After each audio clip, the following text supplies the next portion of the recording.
In this world, people always convince you to talk about your problems, but it's a trap. Showing people your pain is like bleeding next to a shark, because the more you reveal your pain, the more people want to hurt you. And although this does not always happen, it's very common for people to take satisfaction in seeing you suffer.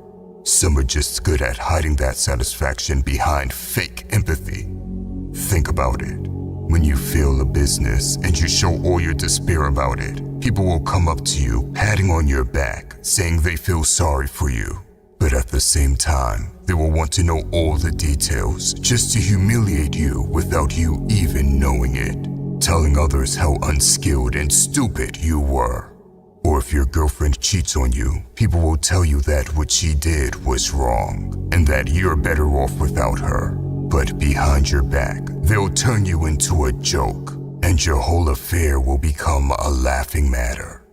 Now, you may wonder why people would be so cruel, and the answer is simple. These people's goal is to feel superior to you. So whenever they see you being bothered by something, it's like a treat to them. They can't wait to feast on your misfortune. But when you act like nothing bothers you, you deny them the satisfaction of superiority completely.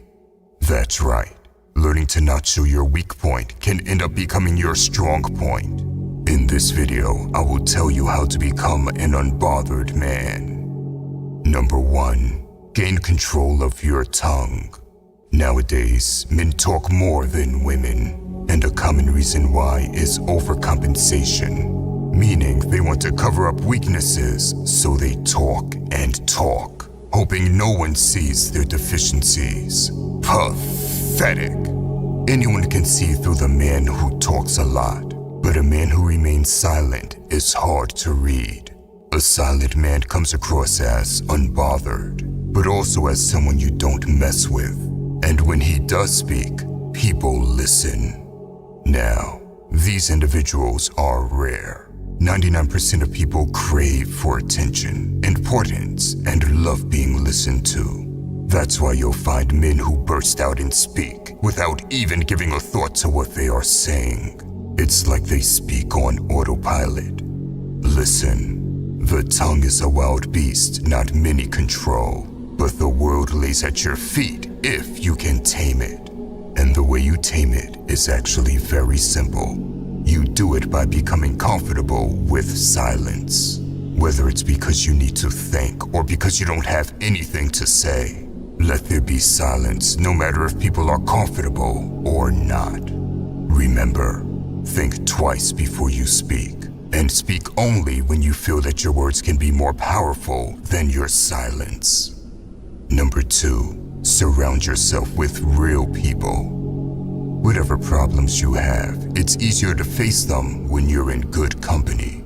It doesn't have to be a lot of people. It can even be 1 or 2. But when you have this close inner circle, you can take on the world. I'm talking about people you can cry in front of and talk about the biggest obstacles you face. To the outside world, you may seem unbothered and in full control because they can't see that you handle all your issues together with those you can trust. Number 3. True wealth is contentment of the soul. We live in an age where everyone is seeking wealth. Everyone wants to become rich, and there's nothing wrong with it. But true wealth is contentment of the soul. And there are a few different ways to have a content soul. The first is daily gratitude. It is only when we begin to appreciate the little things in life that we begin to experience contentment. There is so much that we take for granted in our pursuit of more. But if we were to stop and take time to thank God for every little gift, we will attract a higher level of blessings and inner peace into our lives. Another way to reach contentment of the soul is by becoming part of a community. You see, our souls are social in nature and need to be part of a community. That feeling is not just to belong, but to serve as well. Recent studies have shown that community service cures many forms of depression and loneliness. This is because we tap into the part of our soul that needs to serve. If the pursuit of this world has left you cold and lonely, then maybe it's time to shift one's paradigm from consumption to service. When we give back to society, we attract blessings and inner peace into our lives. Number 4, trust God's plan. The final step is simply to trust the Creator and His plan for you. In the age of social media, it's easy to get caught up with other people. Everyone always seems to be better than you. And this can lead you to forget all the blessings you do have, or even make you feel depressed. Listen, the social media world is fake. Don't have it make you lose perspective. What is real is the Creator of everything, and He has a plan for you. Even if you can't see or understand it fully, you must trust that plan. Now, I already know some people will get triggered when I say this. They'll say things like, God isn't real, or get angry at me for giving credit to the Creator. Listen, it's not my job to convince you of anything, but I do encourage you to build your relationship with the Creator. That's when you'll see what it's like to have true power on your side.